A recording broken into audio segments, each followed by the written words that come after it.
Hello दोस्तों, नमस्कार। मेरा नाम अमान सिंह। आप देख रहे हैं दिशा एकेडमी अतरौलिया। इस चैनल पर अब से मैं पर्यावरण का कंप्लीट कोर्स यूपी टेट का कवर कराऊंगा दोस्तों। उसी अनुक्रम में सबसे पहले मैं क्या करने वाला हूं, सबसे पहले मैं यूपी टेट 2011, 13, 14, 15, 16, 17, 18, 19 के प्रीवियस ईयर पेपर को सॉल्व करवाने वाला हूं अच्छे से। उसके बाद मैं बेस्ट 500 क्वेश्चन की सीरीज चलाऊंगा और रेगुलर क्लासेस आपकी अतरौलिया में चली रही हैं। तो विलंब न करते हुए बढ़ते हैं पहले क्वेश्चन पर। और ये जो आज मैं सॉल्व कराने जा रहा हूँ, ये यूपी टेट 2013 का इन्वायरमेंट का प्रीवियस ईयर पेपर है। बढ़ते हैं पहले क्वेश्चन पर। पहला क्वेश्चन क्या है दोस्तों, निम्नलिखित भारतीय राज्यों में से किस राज्य की कोई समुद्री सीमा नहीं है। सबसे पहले ये जानते हैं भारत के कितने राज्य ऐसे हैं जिनकी समुद्री सीमा है। तो दोस्तों 9 राज्य ऐसे हैं जिनकी समुद्री सीमा है। पहले नंबर पर गुजरात है, उसके बाद महाराष्ट्र है, उसके बाद गोवा है, फिर कर्नाटक है, फिर केरल है। यानी पश्चिमी तट पर 5 राज्य ऐसे हैं जो समुद्री सीमा से लगे हुए हैं। वो समुद्र कौन सा है? अरब सागर। अरब सागर यहाँ पर स्थित है। और यहाँ पर तमिलनाडु है, तमिलनाडु के ऊपर आपका आंध्र प्रदेश है, आंध्र प्रदेश के ऊपर उड़ीसा है, फिर पश्चिम बंगाल है। तो 9 राज्य ऐसे हैं दोस्तों जिनकी समुद्री सीमा है, और भारत का कोई भी ऐसा राज्य नहीं है जिनकी समुद्री सीमा हो। तो किसकी समुद्री सीमा नहीं है? राजस्थान की समुद्री सीमा नहीं है। तो विकल्प सही है तीसरा, राजस्थान राज्य ऐसा है जिसकी कोई समुद्री सीमा नहीं है, अर्थात ये लैंड लॉक्ड स्टेट है। लैंड लॉक्ड स्टेट है मतलब इसकी पेरीफेरी चारों तरफ से लैंड के द्वारा लॉक्ड है, घिरी हुई है। लैंड लॉक्ड कंट्री भी होती है, लैंड लॉक्ड स्टेट भी होता है, सब कुछ होता है दोस्तों। अब बढ़ते हैं अगले क्वेश्चन पर। अगला क्वेश्चन क्या है? किसी नदी के प्रदूषण स्तर की माप की जाती है। तो दोस्तों मैं आपको बताऊं, किसी नदी के प्रदूषण स्तर की माप की जाती है बीओडी के द्वारा। किसके द्वारा? बीओडी के द्वारा। बीओडी का फुल फॉर्म क्या होता है? Biochemical oxygen demand. अब बीओडी के द्वारा कैसे किसी नदी के प्रदूषण स्तर की माप की जाती है? बीओडी का मतलब होता है दोस्तों अमाउंट ऑफ ऑक्सीजन रिक्वायर्ड, मतलब कितने ऑक्सीजन की आवश्यकता है जो प्रदूषक तत्व हैं उनको डिकम्पोज करने के लिए। डिकम्पोजिशन कौन करता है? माइक्रो ऑर्गेनिज्म करते हैं। उनको नष्ट करने के लिए कितने ऑक्सीजन की आवश्यकता है? तो जितने ज़्यादा ऑक्सीजन की आवश्यकता है, इसका मतलब वहाँ पर प्रदूषक तत्व उतने ज़्यादा हैं, यानी प्रदूषण स्तर उतना ज़्यादा है। तो बीओडी जितनी ज़्यादा किसी नदी की, उस नदी का प्रदूषण स्तर उतना ही ज़्यादा। बढ़ते हैं अगले प्रश्न पर। जिस प्रकार से लाइकेन वायु प्रदूषक का सूचक है, उसी प्रकार से बीओडी जल प्रदूषण का सूचक है। बढ़ते हैं अगले क्वेश्चन पर। वायरस संक्रमण से होने वाला रोग है। वायरस संक्रमण से होने वाला रोग दोस्तों कौन सा है? तो सी, जुकाम। जुकाम वायरस संक्रमण से होने वाला रोग है। जुकाम वायरस से होने वाला दोस्तों रोग है। टाइफाइड हो गया, कालरा, मलेरिया, ये सब जल जनित रोग है। टाइफाइड, कालरा, मलेरिया, ये सब जल जनित रोग है। रोग भी दोस्तों कई प्रकार के होते हैं। जीवाणु से होने वाले रोग, विषाणु से होने वाले रोग, प्रोटोजोआ से होने वाले रोग और जल से होने वाले रोग। लेकिन एक बात का ध्यान रखिए, जो रोग जल से होता है वह या तो जीवाणु से होगा, या तो विषाणु से होगा, या तो प्रोटोजोआ से होगा, या तो फंजाई अर्थात कवक से होगा। इसका विकल्प सही है तीसरा। बढ़ते हैं अगले क्वेश्चन पर। भारत में कृषि को प्रभावित करने वाला मौसम का सबसे महत्वपूर्ण तत्व कौन सा है? तो भारत में कृषि को प्रभावित करने वाला सबसे महत्वपूर्ण तत्व है वृष्टि, जिसे इंग्लिश में कहते हैं रेनफॉल।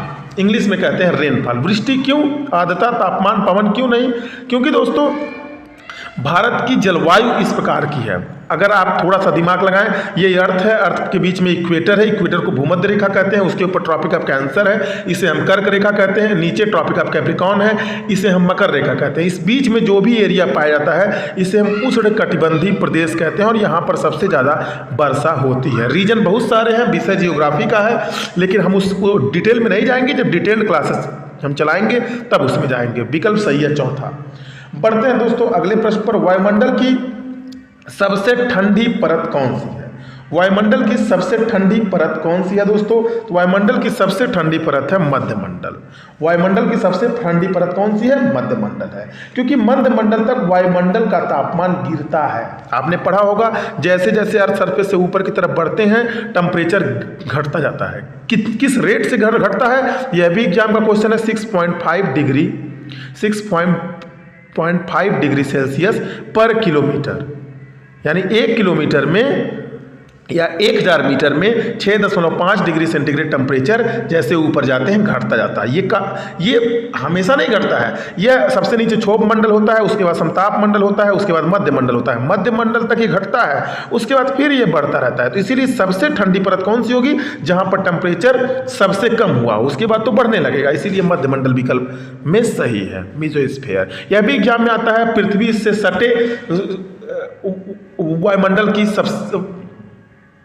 जो सटे हुई परत है वो कौन सी है? तो क्षोभ मंडल है, जिसे हम ट्रोपोस्फीयर बोलते हैं।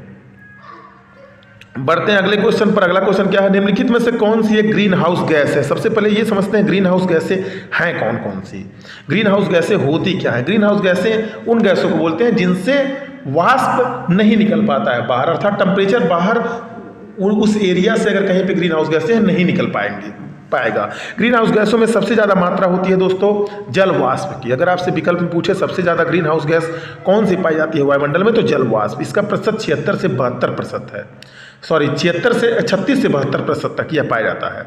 दूसरे नंबर पर होता है कार्बन डाइऑक्साइड, तीसरे नंबर पर है मेथेन आपका, दूसरे नंबर पर CO2, तीसरे नंबर पर है CH4 मेथेन। ये 3 गैस हो गए और 3 गैसें और है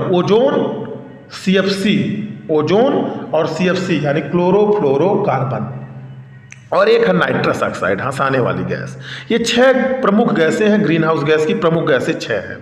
अगर विकल्प तो पूछ रहा है कि ये ग्रीन हाउस गैस कौन सी है, तो विकल्प सही है चौथा मीथेन। मीथेन हो गया आपका, CFC हो गया, कार्बन डाइऑक्साइड हो गया, नाइट्रस ऑक्साइड हो गया, ओजोन हो गया और आपका जलवाष्प। ये 6 प्रमुख ग्रीन हाउस गैसें हैं। अगर आपसे एग्जाम में पूछ लेता है सबसे ज्यादा मात्रा में ग्रीन हाउस गैस कौन सी पाई जाती है, तो जलवाष्प। जलवाष्प विकल्प में नहीं है, तब कार्बन डाइऑक्साइड। बढ़ते हैं अगले प्रश्न पर। अगला प्रश्न क्या है? भारत में प्रोजेक्ट टाइगर की शुरुआत कब हुई दोस्तों? तो भारत में प्रोजेक्ट टाइगर की शुरुआत 1973 में हुई। बात 1973 की है। 1973 इसलिए इंपॉर्टेंट हो जाता है क्योंकि 1973 में पहली बार दुनिया में 5 जून को पर्यावरण दिवस भी मनाया गया था। ये घोषणा 1972 को हुई थी, लेकिन 1973 से पहली बार 5 जून को पर्यावरण दिवस मनाया जाता है। चूंकि सब्जेक्ट आप पर्यावरण पढ़ रहे हैं, इसलिए मैंने सोचा कि आपको बतला दें। और प्रोजेक्ट टाइगर 1973 में जब शुरू किया गया, उसके पहले और उसी समय इसे नेशनल एनिमल ऑफ इंडिया भी घोषित कर दिया गया, भारत का राष्ट्रीय पशु। किसे? टाइगर को, दी बंगाल टाइगर। तो प्रश्न ये उठता है 1973 के पहले भारत का राष्ट्रीय पशु कौन सा था? तो 1973 के पहले दोस्तों भारत का राष्ट्रीय पशु था लायन सिंह, और गिर सिंह परियोजना 1972 में प्रारंभ हुई थी। 1972 में गिर सिंह परियोजना शुरू हुई थी। गिर राष्ट्रीय उद्यान कहाँ पर है? गुजरात में है। लेकिन प्रोजेक्ट टाइगर की शुरुआत 1973 में शुरू हुई थी। कहाँ से? भारत के पहले नेशनल पार्क जिसका नाम है जिम कॉर्बेट नेशनल पार्क, जो उत्तराखंड में स्थित है, वहीं से 1 अप्रैल 1973 को प्रोजेक्ट टाइगर की शुरुआत हुई थी। तो प्रश्न यह भी उठता है कि आप अपने दिमाग में बैठा लें, भारत का पहला नेशनल पार्क कौन सा था? Jim Corbett national park. स्थापना हुई थी 1936 में। जब स्थापना हुई थी जिम कॉर्बेट नेशनल पार्क की, तब उसका नाम हैली नेशनल पार्क था। बाद में जिम कॉर्बेट नेशनल पार्क रख दिया गया। I think more than sufficient information है इतना। जब क्लास लेंगे अच्छे से तब आपको बताएंगे। क्लास का मतलब ये PDF में हम बताएंगे, इसी में कॉन्सेप्ट आपको क्लियर हो जाएगा, बोर्ड पे भी बताएंगे। बढ़ते हैं अगले प्रश्न पर। पृथ्वी तल पर उस काल्पनिक रेखा को क्या कहते हैं जो 180 डिग्री मेरिडियन या मुयोत्तर पर खींची गई है? पृथ्वी तल पर उस काल्पनिक रेखा को, पहली बात तो ये समझिए पृथ्वी पर जितनी भी रेखाएं हैं वो सभी काल्पनिक हैं, मान ली गई हैं कि यहाँ पर ये रेखा पाई जाती है। ये दोनों दोस्तों अर्थ है।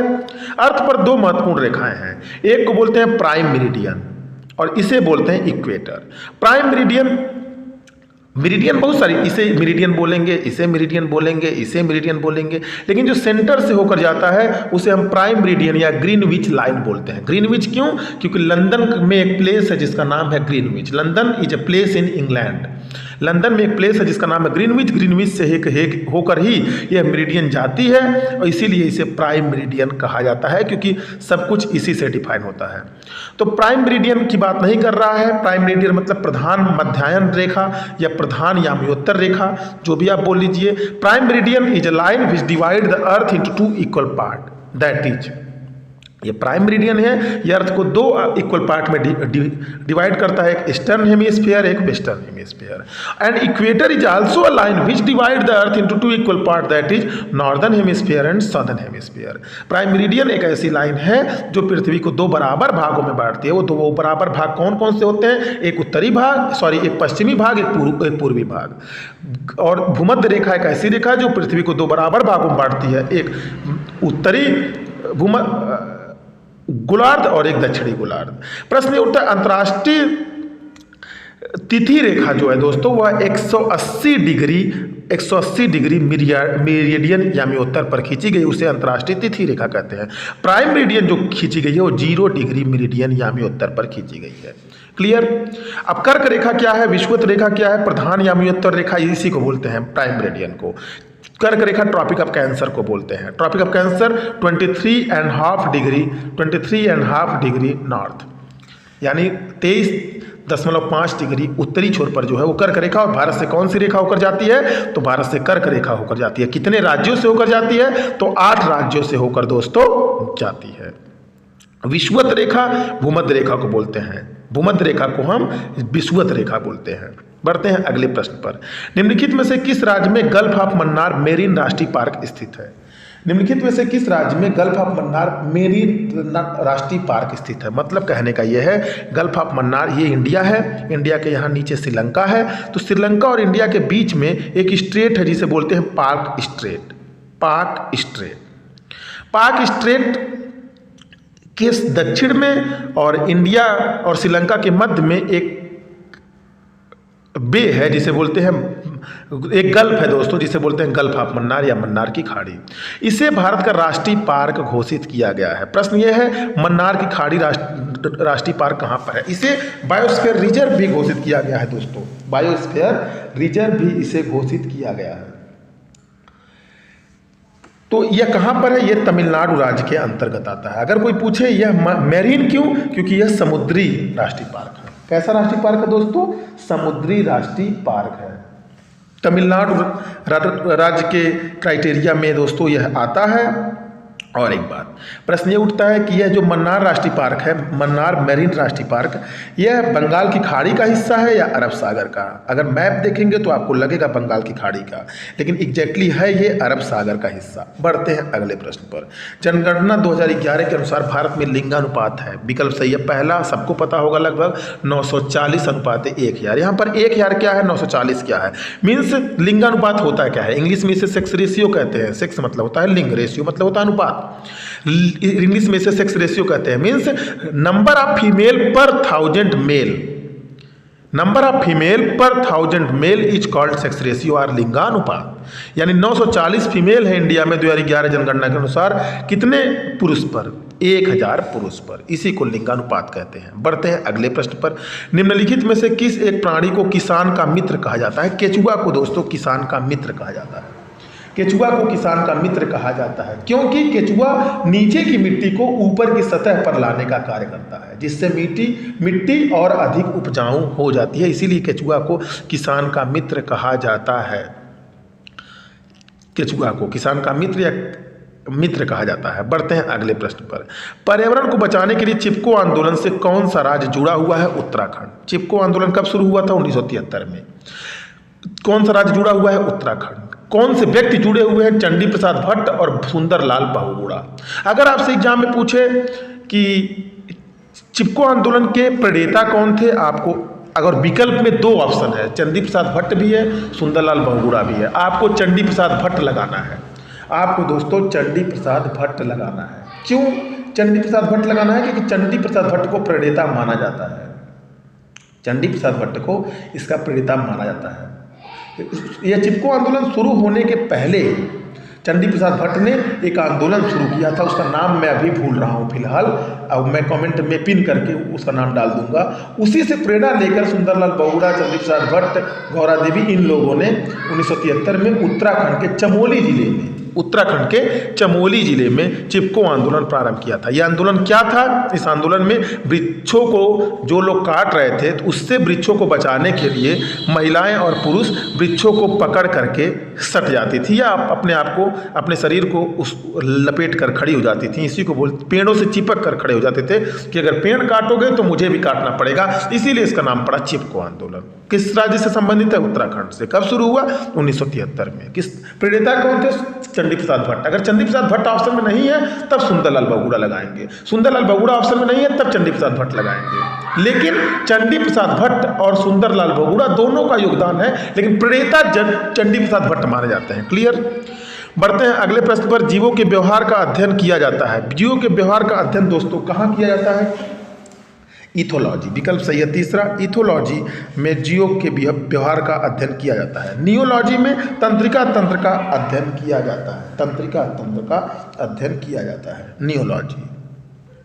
समुद्री शैवाल किसका महत्वपूर्ण स्रोत है? समुद्री शैवाल किसका महत्वपूर्ण स्रोत है? आयोडीन का। किसका दोस्तों? आयोडीन का महत्वपूर्ण स्रोत है समुद्री शैवाल। अब आयोडीन की कमी से एक रोग होता है जिसे बोलते हैं घेघा रोग, ग्वायटर या घेघा रोग। अब घेघा रोग से शरीर का कौन सा अंग प्रभावित होता है? तो थायराइड ग्रंथि। गले के पास जो थायराइड ग्रंथि होती है उसमें सूजन आ जाती है। दोस्तों समुद्री शैवाल में आयोडीन की प्रचुरता पाई जाती है। चिकित्सा में भी समुद्री शैवाल का प्रयोग किया जाता है। कौन सा अंग आयोडीन की कमी से कौन सा रोग होता है? घेघा, जिसे ग्वायटर रोग बोलते हैं। और इसमें शरीर का कौन सा अंग या कौन सी ग्रंथि प्रभावित होती है? तो थायराइड ग्रंथि। बढ़ते हैं अगले प्रश्न पर। सैक लाइकेन क्या है? लाइकेन दोस्तों सहजीवी है। लाइकेन वास्तव में कुछ होता नहीं है, algae plus fungi. Algae plus fungi. Algae मतलब शैवाल, फंजाई मतलब कवक। शैवाल और कवक के सहजीविता वाला जो कंसेप्ट है, सहजीविता वाला जो जीवन है, उसी को हम लाइकेन बोलते हैं। Means lichen is nothing but symbiotic association between algae and fungi. Algae and fungi. अब एल्गी के अध्ययन को फाइकोलॉजी बोलते हैं और फंजाई के अध्ययन को माइकोलॉजी बोलते हैं। ये भी एग्जाम में आता है। The study of fungi is called mycology. Fungi के अध्ययन को माइकोलॉजी कहते हैं। तो सहजीवी इसी को कहते हैं। Symbiotic association between algae and fungi. कहने का मतलब ये है तुम मुझे सुरक्षा दो, मैं तुम्हें खाना दूंगा। एक दूसरे को सुरक्षा देता है, दूसरा पहले को खाना देता है। इसी कंसेप्ट पर दोनों जीवित रहते हैं। उसी सिम्बियोटिक एसोसिएशन को हम लाइकेन बोलते हैं। बढ़ते हैं अगले प्रश्न पर। सीएनजी का ईंधन के रूप में किसमें इस्तेमाल होता है? सीएनजी का ईंधन के रूप में वाहनों एवं उद्योगों में इस्तेमाल होता है। वाहनों में भी होता है और उद्योगों में भी होता है सीएनजी का इस्तेमाल दोस्तों। तो विकल्प सही है डी। सीएनजी क्या है? ये भी एग्जाम में पूछता है। Compressed natural gas. इसका फुल फॉर्म होता है compressed natural gas. Natural gas N से नेचुरल, यानी यह भी एक प्रकार की प्राकृतिक गैस है। यह भी एक प्रकार की प्राकृतिक गैस है। बस इसे सीएनजी क्यों बोलते हैं? इस गैस को क्या करते हैं दोस्तों हम कंप्रेस्ड कर देते हैं, यानी संपीड़ित कर देते हैं बहुत सारे दाब पर। इसे तरल रूप में, फ्लूइड रूप में हम बना लेते हैं और उसे यूज करते हैं। पर्यावरण के प्रति यह अच्छा होता है। पर्यावरण जागरूकता का किसके द्वारा सृजन किया जा सकता है? विकल्प सही है दूसरा, क्षेत्रीय भ्रमण के द्वारा। पर्यावरण जागरूकता का किसके द्वारा भ्रमण किया जा सकता है? तो क्षेत्रीय भ्रमण के द्वारा पर्यावरण जागरूकता का सृजन किया जा सकता है। बढ़ते हैं अगले क्वेश्चन पर। अगला क्वेश्चन क्या है? एलपीजी किसका संक्षिप्त रूप है? Means LPG is a abbreviation of liquefied petroleum gas. Liquefied petroleum gas. LPG का प्रयोग दोस्तों घरेलू ईंधन के रूप में किया जाता है। आपको पता है, लगभग सभी लोग इसका उपयोग करते होंगे। एलपीजी का मुख्य अवयव भी कभी कभी एग्जाम में पूछ लेता है। तो मुख्य अवयव है दोस्तों इसका ब्यूटेन और प्रोपेन। ब्यूटेन और प्रोपेन। हालांकि आजकल एलपीजी शीतलक के रूप में भी प्रयोग किया जाता है एलपीजी का। क्यों शीतलक के रूप में? क्योंकि शीतलक के रूप में आपने फ्रिज में देखा होगा CFC यूज किया जाता था, और CFC से सबसे ज़्यादा ओजोन परत पर प्रभाव पड़ रहा है, ओजोन छिद्र पर प्रभाव पड़ रहा है। ओजोन छिद्र पर प्रभाव पड़ने से या ओजोन लेयर के डिप्लीशन से हमारा नुकसान क्या है? हमारा नुकसान ये है कि ओजोन परत पराबैंगनी किरणों को पृथ्वी तक आने से रोकती है। पराबैंगनी। अब पराबैंगनी किरणें भी 3 प्रकार की होती हैं, ultraviolet A, ultraviolet B, ultraviolet C. अगर आपको पता हो तो आप बताइए कमेंट करके कि इन तीनों में से सबसे खतरनाक कौन सा है, ए, बी या सी। बढ़ते हैं अगले प्रश्न पर। पृथ्वी पर पहुंचने से पहले ओजोन परत किन किरणों को अवशोषित करती है? देखिए कि पृथ्वी पर पहुंचने से पहले ओजोन परत पराबैंगनी किरणों को अवशोषित करती है। अब पराबैंगनी किरणें कितनी प्रकार की होती हैं? 3 प्रकार की होती हैं। सबसे खतरनाक कौन सी होती है? UVA, UVB या UVC? UVC। ये तरंगदैर्घ्य के आधार पर पराबैंगनी किरणों को 3 प्रकार से बांटा गया है, अल्ट्रावायलेट ए, अल्ट्रावायलेट बी और अल्ट्रावायलेट सी। अल्ट्रावायलेट मीन्स पराबैंगनी किरणें। एक चीज और जानिए, ओजोन परत की सांद्रता को मापने की एक इकाई है जिसका नाम है डॉप्सन। ये भी कभी कभी एग्जाम में पूछ लेता है। ओजोन परत को मापने, ओजोन परत की जो कंसंट्रेशन होती है उसको कितना मोटा है या कितना पतला हुआ है उसको एक यूनिट में नापा जाता है जिसका नाम है डॉप्सन, DOBSON, डॉप्सन। बढ़ते हैं अगले प्रश्न पर। चमगादड़ स्तनधारी है क्योंकि वह बच्चे देता है। चमगादड़ स्तनधारी है क्योंकि वह बच्चे देता है। विकल्प सही है डी। ज़्यादा डिटेल में नहीं जाएंगे, बायोलॉजी का विषय है। पर्यावरण की परिभाषा क्या है? तो दोस्तों पर्यावरण के मुख्य संघटक हैं बायोटिक और एबायोटिक, मीन्स जैविक और अजैविक। यही इसकी सही परिभाषा है। पर्यावरण जैविक और अजैविक घटकों से मिलकर बना एक संयंत्र है। बढ़ते हैं अगले प्रश्न पर। निम्नलिखित अंतर्राष्ट्रीय संस्थाओं में से कौन सी संस्था वन्यजीव संरक्षण के प्रति समर्पित है?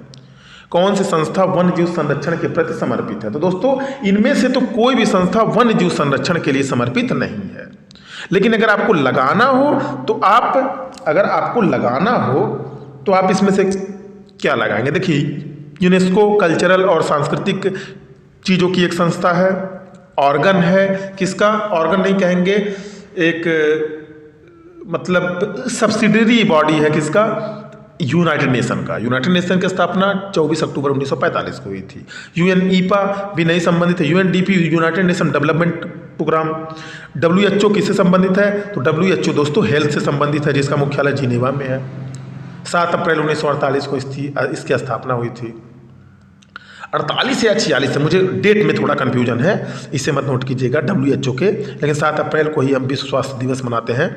तो इसमें से कोई नहीं है। एक संस्था है दोस्तों वन्यजीव संरक्षण के लिए जिसका नाम है IUCN। इसकी स्थापना 5 अक्टूबर 1948 को हुई थी। International union for conservation of nature, IUCN। Exam में आपके बार बार आता है कि IUCN रेड डाटा बुक कौन जारी करता है? तो रेड डाटा बुक IUCN जारी करता है। रेड डाटा बुक क्या है? तो रेड डाटा बुक विलुप्त प्राय, संकटग्रस्त ऐसी 5 प्रजातियों को लिस्टेड किया जाता है रेड डाटा बुक में। रेड डाटा बुक IUCN जारी करता है। कब से जारी करता है? 1963 से।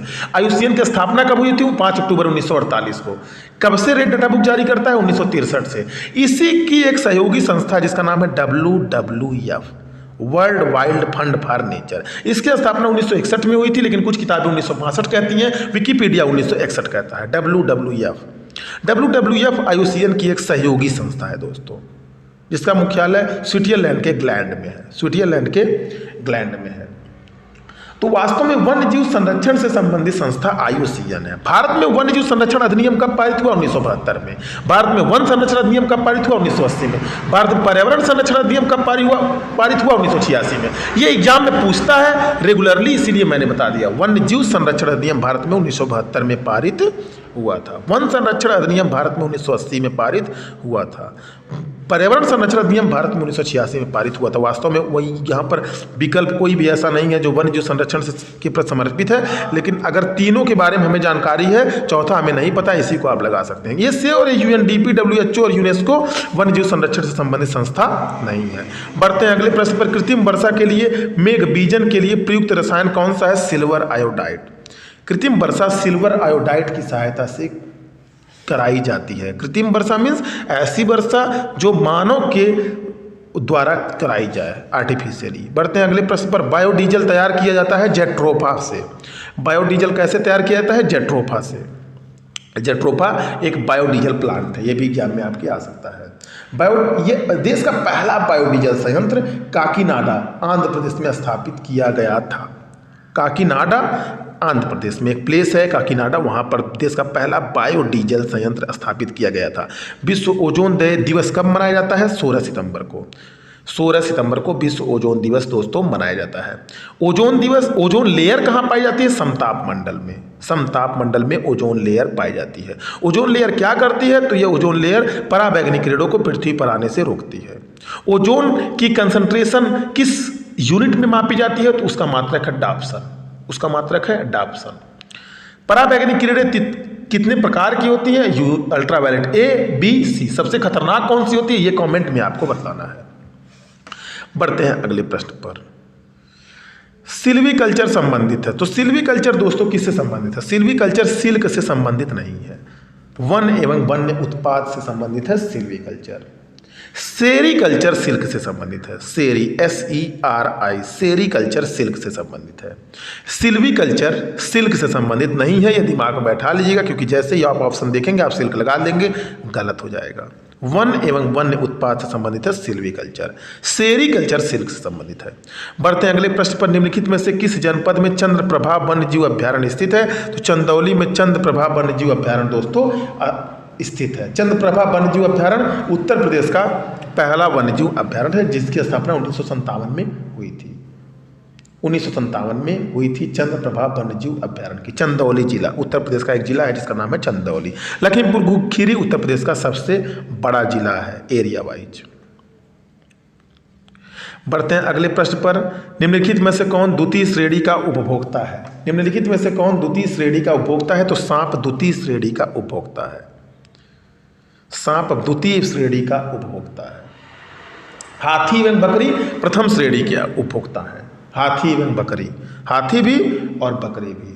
सांप द्वितीय श्रेणी का उपभोक्ता है, जबकि शेर तृतीय श्रेणी का उपभोक्ता है। दोस्तों आप अगर पारिस्थितिकी तंत्र पढ़ेंगे और पारिस्थितिकी तंत्र में फूड चेन, खाद्य श्रृंखला पढ़ेंगे, तो वहाँ पर आप देखेंगे खाद्य श्रृंखला में 3 महत्वपूर्ण कारक होते हैं। पहले को बोलते हैं उत्पादक, दूसरे को बोलते हैं उपभोक्ता, तीसरे को बोलते हैं अपघटनकर्ता।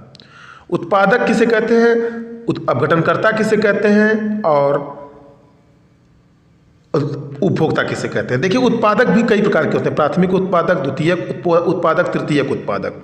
उपभोक्ता भी 2-3 प्रकार के होते हैं। प्राथमिक उत्पादक, उपभोक्ता, द्वितीयक उपभोक्ता, तृतीयक उपभोक्ता। अब आपने उत्पादक को केवल एक ही पढ़ा होगा, केवल उत्पादक, लेकिन उत्पादक भी कई प्रकार के वो कन्वर्ट होते जाते हैं। जब समय आएगा इस पर मैं एक डिटेल्ड वीडियो बना दूंगा, अभी समय नहीं है कि इसकी व्याख्या यहाँ पर की जाए। फिलहाल के लिए विकल्प सही है दूसरा। झूम खेती कहाँ पर होती है दोस्तों? तो झूम खेती मेघालय राज्य में होती है। झूम खेती कैसी खेती होती है दोस्तों? झूम खेती एक आदि मतलब पुराने प्रकार की कृषि है, जिसमें पहले वृक्षों तथा वनस्पतियों को काट कर उन्हें जला दिया जाता है, उन्हें साफ कर दिया जाता है और पुराने उपकरणों से जुताई करके कृषि की जाती है। जैसे ही वहाँ की मृदा या वहाँ की भूमि की उर्वरता यानी फर्टिलिटी समाप्त हो जाती है, तो उस स्थान को छोड़ करके दूसरे स्थान पर जाकर उसी प्रक्रिया को दोहराया जाता है। इसी को बोलते हैं झूम खेती। तो झूम खेती नॉर्थ ईस्ट स्टेट में ज़्यादातर होता है भारत के। और नॉर्थ ईस्ट स्टेट कितने हैं भारत में? 8। 7 सिस्टर प्लस सिक्किम। 7 सिस्टर क्या है? असम से, जो आप मैप देखेंगे इंडिया का, असम से शुरू है और जितने भी इस साइड में है पश्चिम बंगाल के इधर, ये सभी 7 राज्य हैं। 7 को 7 सिस्टर कहा जाता है। कभी कभी आता है 7 सिस्टर स्टैंड फॉर 7 बहनें, 7 नदियाँ, 7 राज्य, तो विकल्प सही होगा 7 राज्य। अब आज का आखिरी प्रश्न, शुष्क बर्फ किसका ठोस रूप है? शुष्क बर्फ दोस्तों कार्बन डाइऑक्साइड का ठोस रूप है। शुष्क बर्फ किसका ठोस रूप है? तो कार्बन डाइऑक्साइड का। कार्बन डाइऑक्साइड एक गैस है। जब इसके ठोस रूप की बात करते हैं, जब इसको ठोस रूप में ले जाते हैं या तो उसी को हम शुष्क बर्फ बोलते हैं, उसी को हम शुष्क बर्फ बोलते हैं। तो दोस्तों ये था हमारा यूपी टेट 2013 का प्रीवियस ईयर पर्यावरण का कंप्लीट सलूशन। अगर वीडियो पसंद आया होगा वीडियो को लाइक कीजिएगा, वीडियो नहीं पसंद आया होगा डिसलाइक कीजिएगा।